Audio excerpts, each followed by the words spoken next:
আসসালামু আলাইকুম রহমতুল্লাহি বারাকাতুহু। আজকে একটা বিষয় শেয়ার করতে আসলাম। বিষয়টা হচ্ছে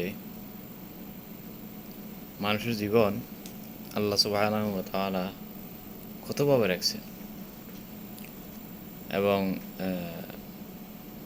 একটা জিনিস দেখলাম গত এক সপ্তাহ ধরে খেয়াল করলাম, আমরা যারা প্রবাসী আছি দীর্ঘদিন প্রবাসে থাকার পরে একসময় চিন্তা করি দেশে চলে যাব, দেশে গিয়ে আমি বিজনেস করব অথবা খামার করব অথবা তার জন্য কিছু করব, ছোটোখাটো দোকান করব। কিন্তু দেশে যাওয়ার পরে ওই প্রবাসী ভাইরা ৫-৭ বছর পরে আবার প্রবাসে পাড়ি জমায়। তো দেখে খুব দুঃখ লাগে। দুঃখ লাগলেও কিন্তু এটাই সত্য, এবং আমি মনে করি তাদের কিছু ভুল আছে। গত সপ্তাহে আমাদের কোম্পানিতে কাজ করছিল একজন ভাই আসছিল। উনি করোনার সময় দেশে চলে গেছে। দেশ থেকে ৩.৫ বছর পরে আবার আসছে দুবাইতে আরেকটা কোম্পানিতে। আসার পরে এখন দেখতেছে কোম্পানির কাজ ভালো না, কাজ নাই, তারপরে বিভিন্ন সমস্যা। ওনার কাছে এখন মনে হয় যে আমাদের কোম্পানিটাই বেস্ট ছিল। আগে উনি এই জিনিসটা বুঝে নাই।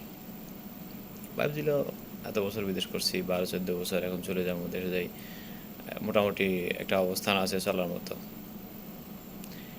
গতকালকে আরেকজন লোক আমাকে ফোন করছিল দুবাই থেকে। ভাই, আমি তো দুবাইতে আসছি, ভিজিটে ১ মাস হয়ে গেছে, এখনও ভিসা লাগাইতে পারি নাই। তো কোনো কাজ কামার কোনো ব্যবস্থা আছে কিনা।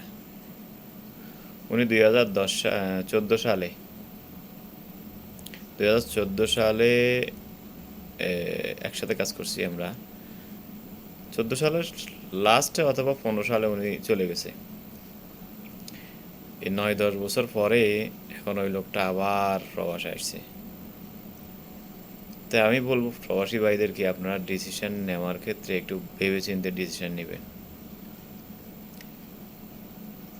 আর ওই যে আমি বলছিলাম যে সেভিংটা কতটা জরুরি, যেমন ওই ২জন লোকের কথা বলছি, ২জন লোকে এক একজনে ১৫ বছর ১৪ বছর করে প্রবাসে থেকে তারপরে গেছিলেন।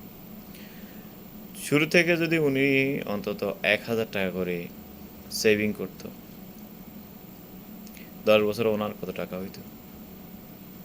তাহলে ১০ বছর পরে ওনার বিগ একটা অ্যামাউন্ট যখন হইতো, এটা ওনার বড় একটা সাপোর্ট ছিল।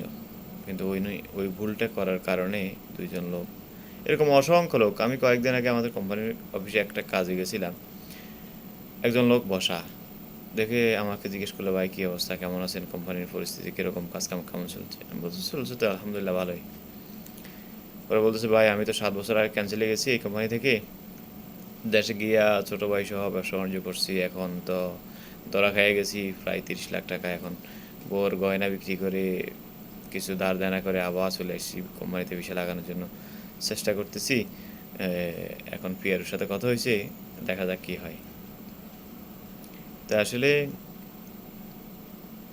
এরকম অনেক ঘটনা আছে, অনেক হাজারো ঘটনা আছে। আমি যখন আরও ৪ বছর আগে দেশে গেছিলাম, তখন আমাদের একজন মুরব্বী আঙ্কেল, উনি দীর্ঘদিন সৌদি আরবে ছিল। সৌদি আরব যাওয়ার পরে দেশে গিয়ে ব্যবসা বাণিজ্য করতেছে কিছু। তো ওনার সাথে একদিন আমার সাথে কথা হয়েছিল। জিজ্ঞেস করলো কী অবস্থা, কী খোঁজ খবর, ওখানে কেমন আছে। আমি বলছি এখন আছি, মোটামুটি ভালো আছি, যেভাবে আছি আলহামদুলিল্লাহ, তবে চেষ্টা করতেছি চলে আসার জন্য। উনি আমারও বলছে, বাবা এই ভুলটা আপাতত করো না, কারণ দেশের পরিস্থিতি আর দেশের মানুষের সাথে, দেশের ব্যবসা বাণিজ্যের সাথে তুমি মিশতে সময় লাগবে। সুতরাং এত সহজ ভাবা উচিত না যে আমি আসলাম আর ব্যবসা শুরু করলাম, ব্যবসা হয়ে গেল, দাঁড়াই গেলাম।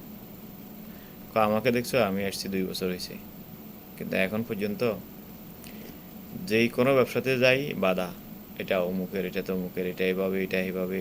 আমি একটা কাজ করতে গেছি, ওখানে মনে করেন আমি একটা জিনিস কিনতে গেছি, দেখা গেছে আমি দেখতেছি এটার বাজার মূল্য ১০ টাকা। ১০ টাকা দিয়ে আমি কিনলে আমার প্রফিট হবে, কিন্তু আরও ৩জন এসে কেউ ১১ টাকা, কেউ ১২ টাকা, কেউ ১৫ টাকা দিয়ে কিনতেছে। তখন আমি আর ওখানে ওদের সাথে পারি না।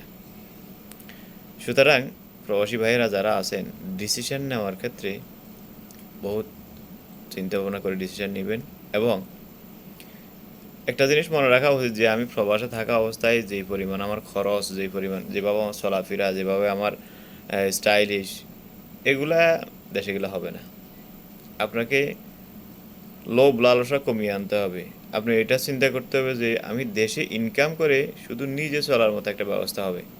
বাড়তি যে আপনি দোকান কিনবেন, আপনি জমিন কিনবেন, এগুলো হবে না।